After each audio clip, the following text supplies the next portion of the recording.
Je m'appelle Aurélie Dumont et j'ai 34 ans. Pendant la majeure partie de ma vie, j'ai été celle que les gens oubliaient de mentionner. Ce n'était pas vraiment par cruauté, mais par habitude. À chaque dîner de famille, à chaque Noël, à chaque anniversaire, les projecteurs se braquaient naturellement sur ma sœur, Élodie. Elle n'avait pas besoin de le réclamer, l'attention venait à elle.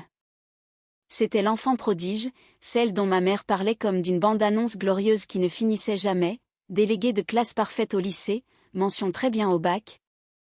Mariée jeune à un homme qui possédait un voilier en Bretagne et qui postait des photos ensoleillées de leurs Golden Retrievers assortis. Sa vie semblait parfaite encadrée dans des photos, et cela suffisait. Et puis il y avait moi, la discrète Aurélie, celle qui a déménagé tôt et qui ne rentrait pas souvent à la maison. Celle dont les proches demandaient vaguement des nouvelles, s'ils s'en souvenaient. Au repas de Noël, j'étais celle qui installait la box internet et le Wi-Fi pendant que ma sœur déballait des sacs cadeaux remplis de parfums et d'écharpes de marque qui coûtaient plus cher que mes courses mensuelles. Un oncle m'a demandé un jour si je faisais toujours mes trucs d'ordinateur. Une tante a oublié mon anniversaire 2 années de suite. Je n'ai corrigé personne. Je me disais que je n'avais pas besoin d'attention. Ou du moins, c'est ce que j'avais appris à dire à voix haute. Après la fac, j'ai pris un poste de débutante en support informatique. C'était épuisant, ingrat et invisible, ce qui me semblait étrangement approprié. Je répondais à des tickets toute la journée, je résolvais des problèmes auxquels personne ne voulait penser, et je rentrais dans un studio minuscule en banlieue parisienne où mes écrans prenaient plus de place que mes meubles. La nuit, quand la plupart des gens se détendaient, j'apprenais seule les langages de programmation, je créais des applications, je faisais du freelance en silence, prenant des appels de l'étranger à des heures impossibles. Ce n'était pas glamour. Je n'en parlais pas sur les réseaux sociaux. De toute façon, personne dans ma famille ne me demandait ce que je faisais. Une fois, alors que j'essayais d'expliquer une nouvelle promotion que j'avais obtenue, mon père m'a coupé au milieu d'une phrase pour interroger ma sœur sur sa retraite de yoga à Marrakech. Ce nouveau poste me rapportait plus en prime que ce que le mari de ma sœur gagnait en un an. Je n'ai rien dit. J'avais appris très tôt que le succès ne comptait pas à moins qu'il ne soit assez visible pour qu'on puisse s'en vanter. Alors, j'ai construit ma vie en silence. Les promotions sont arrivées.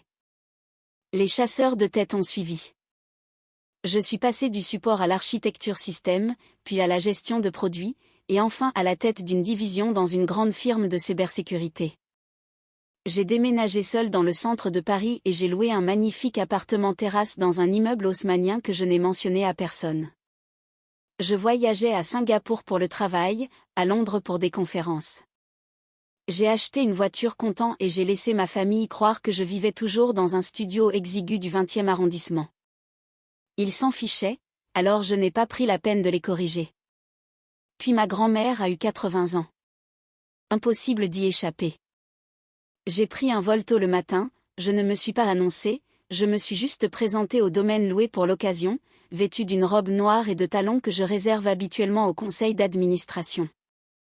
Ma mère a cligné des yeux 2 fois en me voyant, comme si elle essayait de remettre un visage qu'elle reconnaissait sans vraiment l'enregistrer. Ma sœur m'a serré dans ses bras un peu trop longtemps, comme si elle cherchait des signes de quelque chose d'anormal, peut-être de la chirurgie ou une richesse soudaine. Le champagne a été versé. Les conversations bourdonnaient. Nous étions debout près de la table quand ma grand-mère, toujours aussi vive d'esprit, s'est tournée vers moi et m'a demandé où j'habitais maintenant. Je n'avais même pas ouvert la bouche que ma mère est intervenue, agitant la main, parlant de banlieue ou d'un petit quartier populaire, quelque chose de vague et négligeable. J'ai souri, attendu qu'elle finisse, puis j'ai dit calmement, juste un grand appartement terrasse avec vue sur le jardin du Luxembourg. La pièce s'est tue. Ma sœur a recraché son champagne dans son assiette. Le visage de ma mère s'est vidé de ses couleurs comme si elle avait vu un fantôme. Mon oncle a laissé échapper un sifflement bas et a murmuré, « Eh bien, eh bien, eh bien. » Et juste comme ça, j'ai cessé d'être invisible. Les têtes se sont tournées, les questions ont fusé, les yeux sont restés sur moi plus longtemps qu'ils ne l'avaient jamais fait auparavant. Ils me voyaient enfin. Je ne savais pas encore qu'être vu me coûterait bien plus cher que d'être ignoré ne l'avait jamais fait. Après cette nuit au domaine, quelque chose a changé d'une manière presque physique, comme si l'air avait été réorganisé et que tout le monde respirait différemment autour de moi. La femme qui me demandait autrefois de remplir la carafe d'eau au milieu du dîner se penchait maintenant pour écouter chaque mot que je disais. Mon oncle, qui me tapotait la tête comme si j'étais une gamine qui traînait dans les pattes, voulait soudainement parler d'investissement boursier et du CAC 40. Ma mère, qui disait autrefois aux voisins que je travaillais dans les ordinateurs ou un truc du genre, a commencé à me présenter comme sa fille qui dirigeait la cybersécurité pour des sociétés financières mondiales. Ce n'était même pas techniquement vrai, mais je n'ai pas pris la peine de la corriger. J'essayais encore de comprendre ce qui se passait. Ma sœur m'a contacté le lendemain matin, son message débordant de points d'exclamation et d'une chaleur qui semblait un peu trop répétée. Elle m'a demandé si j'étais libre pour prendre un café avant que je ne rentre à Paris. Elle a dit que je lui manquais, que cela faisait trop longtemps. J'ai fixé l'écran plus longtemps que je n'aurais dû. La dernière fois que nous nous étions parlé correctement, elle m'avait dit qu'elle n'avait pas le temps de gérer ma distance émotionnelle quand j'avais manqué sa baby shower, celle à laquelle je n'avais même pas été invitée. Pourtant, j'ai accepté. L'espoir était-tu comme ça? Nous nous sommes retrouvés dans un café près de mon hôtel, la lumière du soleil entrant par les fenêtres comme si elle essayait d'adoucir les contours de la conversation. Elle n'a pas perdu de temps. Elle s'est lancée directement dans la description de la dureté de sa vie ces derniers temps. La nouvelle start-up de son mari était en difficulté. Le bébé ne dormait pas. Elle était épuisée. Elle a mentionné 3 fois à quel point la crèche privée était devenue chère. Chaque fois, elle me jetait un coup d'œil comme si elle attendait de voir si j'allais réagir. J'ai hoché la tête, écouté, siroté mon café. Puis elle a incliné la tête et a dit presque nonchalamment, « Tu as de la chance de ne pas avoir à te soucier de l'argent. » Ce n'était pas une question. C'était une affirmation, une phrase qui s'est installée entre nous et y est restée. À partir de ce moment-là, tout s'est emballé. Soudain, tout le monde avait une raison d'appeler. Ma sœur avait besoin d'aide pour couvrir le coût d'un nouveau 4x4 familial. Quelque chose à propos des options de sécurité et des retards de financement. Ma mère a appelé pour la rénovation de la cuisine dont elle rêvait depuis des années, si proche de se réaliser enfin. Elle avait juste besoin d'un petit coup de pouce pour franchir la ligne d'arrivée. Mon père a appelé pour sa chirurgie dentaire et les dépassements d'honoraires que sa mutuelle ne couvrait pas, le genre de choses qu'il disait détester demander, mais qu'il s'attendait quand même à ce que je résolve. J'ai dit oui à chaque fois. Non pas parce que je ne voyais pas ce qui se passait, mais parce que je voulais que ce soit autre chose. Je voulais croire qu'ils avaient changé, qu'ils se souciaient de moi, qu'enfin, après des années à être un personnage secondaire dans ma propre famille, j'étais vue et appréciée pour qui j'étais. D'une certaine manière, je l'étais. Nous avions de nouveau des dîners. Les groupes WhatsApp qui ne comptaient autrefois que ma sœur et mes parents m'incluaient soudainement, mon nom illuminant leur téléphone. Ma mère m'appelait sa sauveuse. Mon père m'a demandé si je pouvais lui apprendre la crypto-monnaie, ce qui aurait été drôle si ce n'était pas si révélateur. Pendant un moment, ça a marché. Je flottais sur l'illusion que ma famille m'aimait enfin en retour. Je ne suivais pas l'argent. Je ne comptais pas les virements. Je ne remettais pas en question la rapidité avec laquelle la gratitude se transformait en attente. Je me disais que c'était ça, la proximité familiale. Puis ma grand-mère a appelé. Elle ne m'appelait jamais à moins que quelque chose n'aille pas. Elle avait toujours été vive, observatrice, la seule de la famille qui ne m'avait jamais fait me sentir petite. Ce jour-là, sa voix était calme, pas fragile, juste hésitante. Elle m'a demandé si j'avais un moment pour parler, puis a fait une pause comme si elle se préparait. « Aurélie, dit-elle, je dois te dire quelque chose, et je ne pense pas que tu vas aimer ça. » Elle m'a raconté qu'elle avait surpris une conversation dans le jardin de mes parents après un barbecue. Ma mère, mon père et ma sœur riaient ensemble, parlaient de moi, de la façon dont j'étais enfin devenue utile, qu'il était grand temps que je rembourse toutes ces années à ne rien faire, et qu'il devrait me garder proche, au moins jusqu'à ce que la cuisine soit finie et que le 4x4 soit payé. A-t-elle rapporté. Ma poitrine m'a brûlé. Pas parce que j'étais choquée, mais parce que je ne l'étais pas. Pas vraiment. Je pense que je l'avais toujours su quelque part au fond de moi, mais l'entendre à voix haute m'a arraché la dernière excuse à laquelle je me raccrochais. J'ai remercié ma grand-mère, je lui ai dit que je la rappellerais plus tard et j'ai raccroché. Je me suis assise sur mon canapé ce soir-là, surplombant Paris. Les lumières de la ville s'étendaient sous moi comme un millier de vies séparées, et j'ai regardé par la fenêtre jusqu'à ce que la vitre devienne froide sous ma main. Je n'ai pas pleuré. Je n'ai pas crié. Quelque chose en moi est devenu très silencieux, comme un interrupteur qu'on éteint. Je ne les ai pas confrontés. Pas encore. J'ai souri. J'ai répondu aux appels. Je suis restée chaleureuse et présente. Je voulais voir jusqu'où cela irait maintenant que je connaissais la vérité. Et une fois que j'ai arrêté d'envoyer de l'argent sans explication, j'ai attendu de voir ce qu'ils remarqueraient en premier. Ils n'ont pas remarqué mon absence. Ils ont remarqué l'absence de mon argent. La première chose que j'ai apprise après avoir arrêté les virements, c'est à quel point l'exploitation peut être silencieuse quand elle pense qu'elle gagne encore.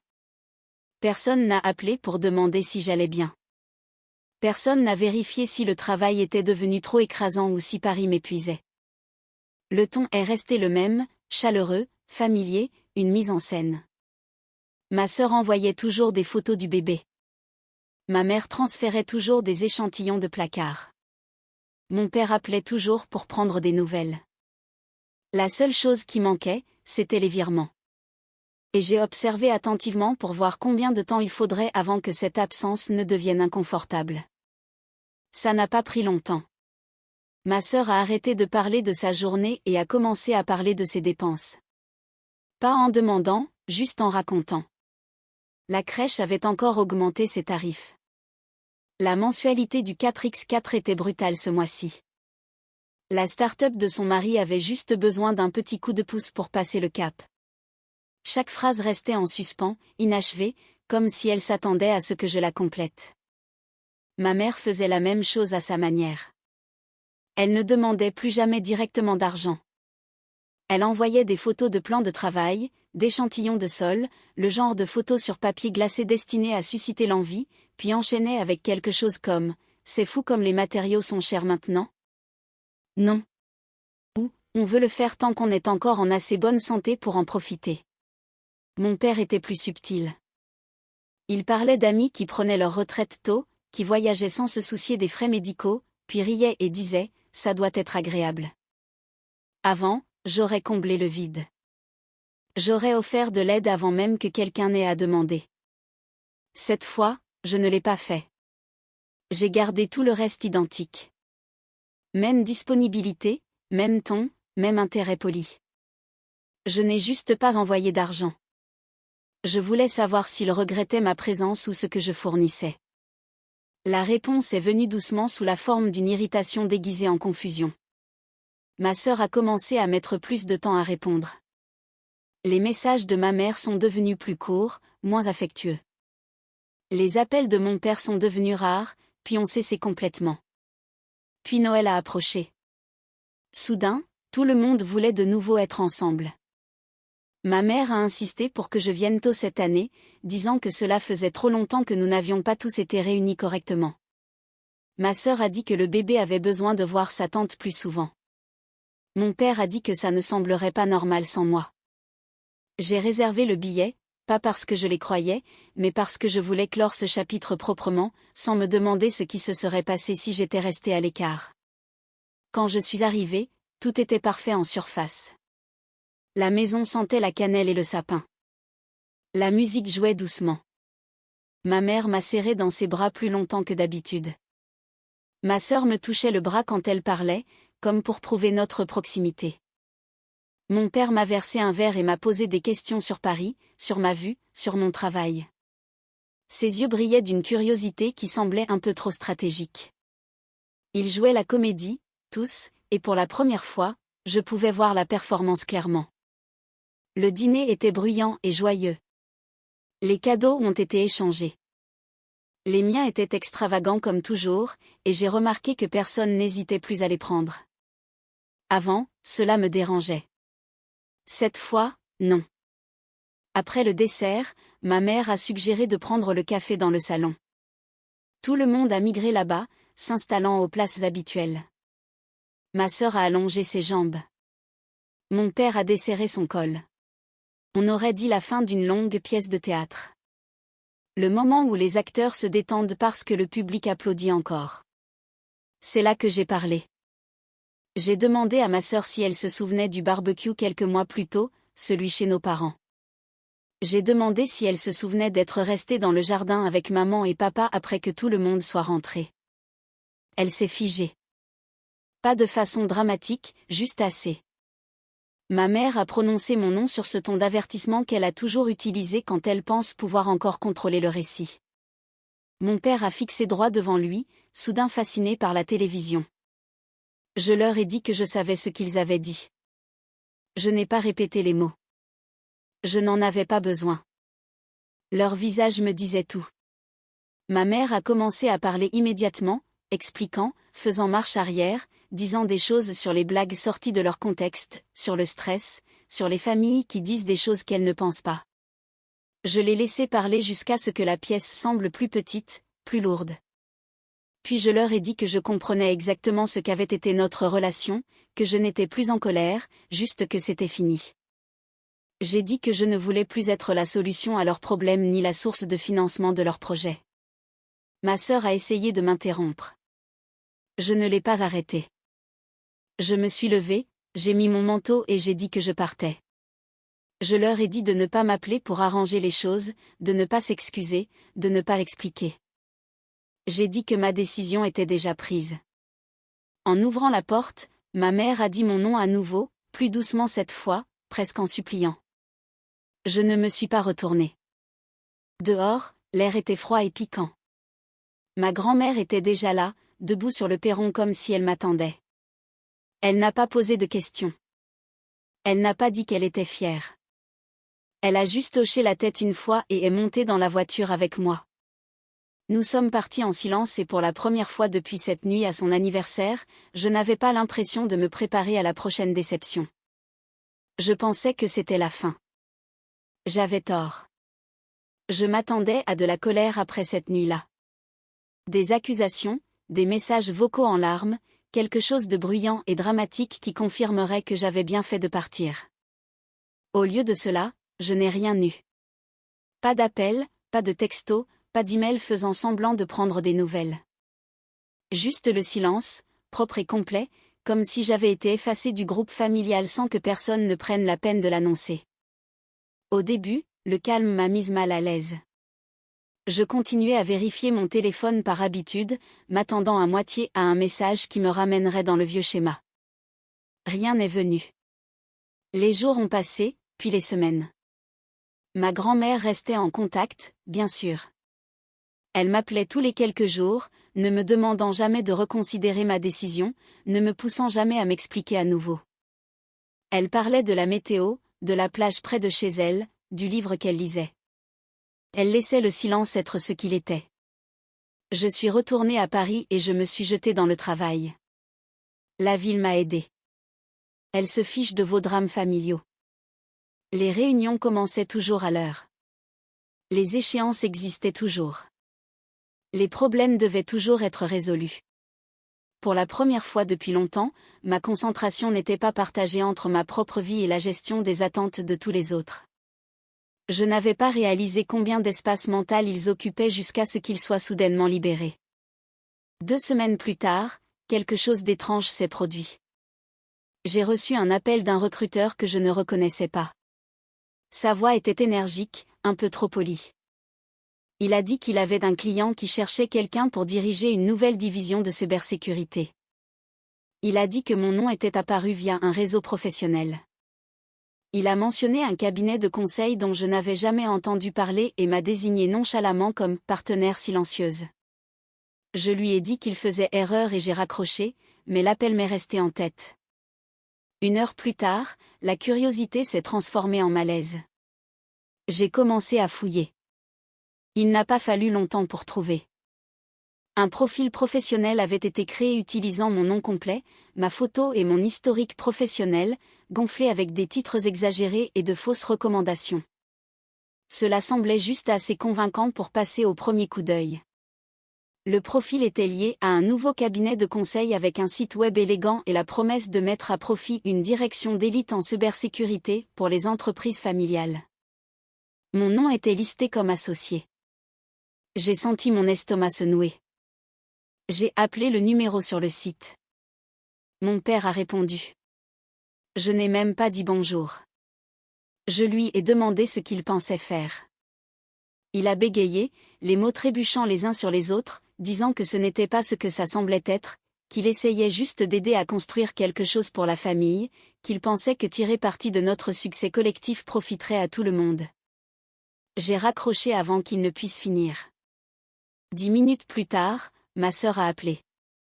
Elle a juré qu'elle n'avait rien à voir avec ça, puis s'est immédiatement contredite en disant « Tu ne comprends pas à quel point nous avions besoin de ça. » C'est à ce moment-là que j'ai eu le déclic. Il n'en avait pas seulement après mon argent. Il voulait mon nom, ma réputation. Il voulait porter mon succès comme un costume et se promener avec, prétendant qu'ils avaient construit quelque chose, eux aussi. J'ai contacté mon avocat ce soir-là. La mise en demeure est partie immédiatement. Les faux profils ont été retirés. Le site web a disparu. 2 investisseurs qui avaient déjà pris contact ont dû être informés de la vérité avant que de vrais dommages ne soient causés. Cela aurait pu me ruiner, non seulement financièrement, mais professionnellement. Quand j'ai appelé ma grand-mère après, faisant les 100 pas dans mon appartement, le cœur battant encore la chamade, elle n'a pas semblé surprise. Elle a dit doucement, « Je t'avais prévenu, Aurélie. Ils n'aiment pas les gens. Ils aiment ce que les gens peuvent leur donner. » C'est à ce moment-là que j'ai cessé d'espérer une rédemption. J'ai tout changé. Nouveau numéro, nouveau compte, j'ai verrouillé ma présence numérique jusqu'à ce qu'elle soit hermétique. Je suis devenue totalement silencieuse, non par peur, mais par détermination. Je n'allais pas les laisser trouver un autre angle d'attaque. Quelques semaines plus tard, une lettre manuscrite est arrivée sans adresse de retour. À l'intérieur se trouvaient des excuses qui ne disaient jamais vraiment pardon, enveloppées dans des explications sur la peur et l'insécurité. Scotchée au bas se trouvait une vieille photo de moi à 12 ans, debout au comptoir de la cuisine de ma grand-mère, démontant une radio cassée avec un tournevis pendant que le reste de la famille riait en arrière-plan. Ma mère avait pris cette photo. Je l'ai lue 2 fois, pliée soigneusement et rangée. Je n'ai pas répondu. Cela ressemblait à un souvenir d'une vie que je ne vivais plus. Je pensais que ce serait la fin. Ce n'était pas le cas. Je n'attendais rien d'autre après cette lettre. Pas d'appel, pas de message, pas de tentative dramatique pour me ramener. Pendant un moment, c'est exactement ce que j'ai eu. Le silence. Pas le silence tendu qui attend d'exploser, mais un silence plat, vide, comme une pièce qu'on a enfin aérée. Je me suis dit qu'ils léchaient leur plaie, racontant leur version de l'histoire à qui voulait bien l'écouter, et qu'ils passaient à autre chose. Je les ai laissés faire.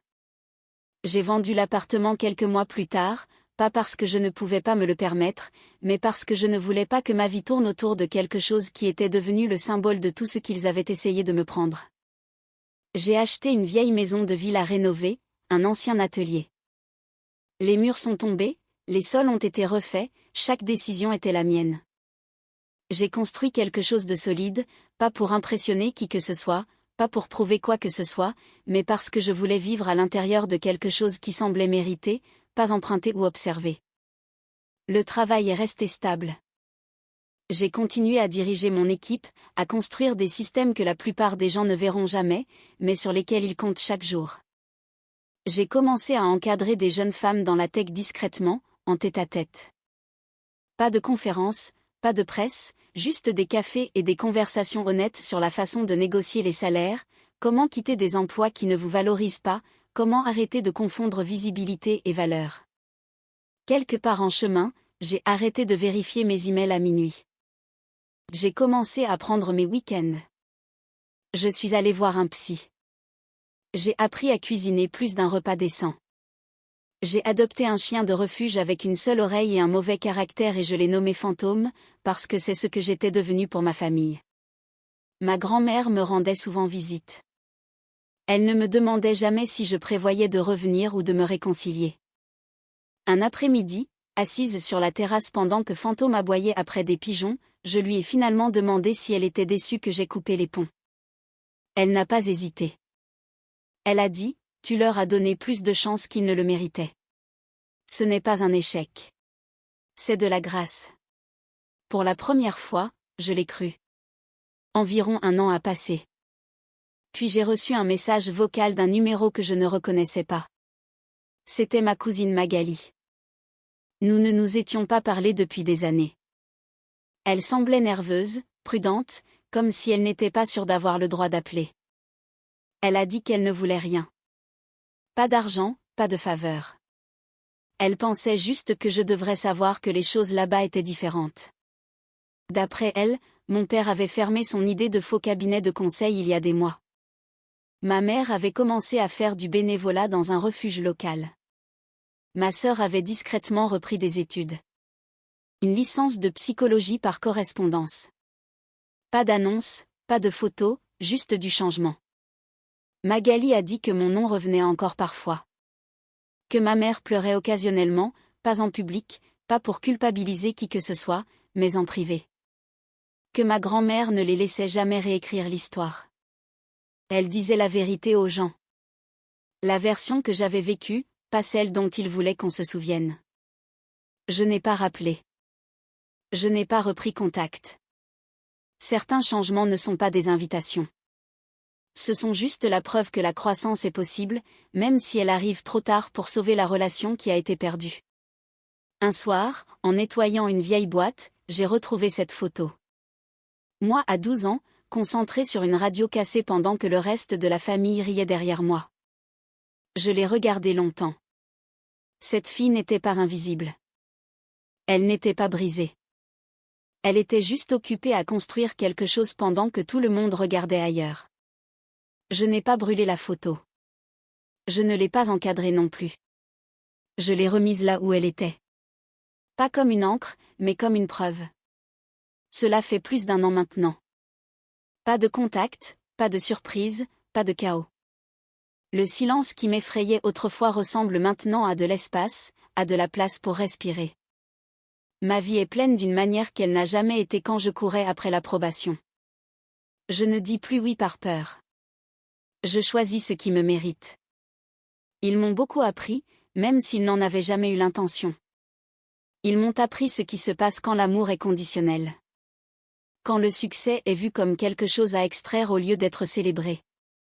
Et ils m'ont appris la chose la plus importante de toutes. Parfois, s'éloigner n'est pas la fin d'une histoire.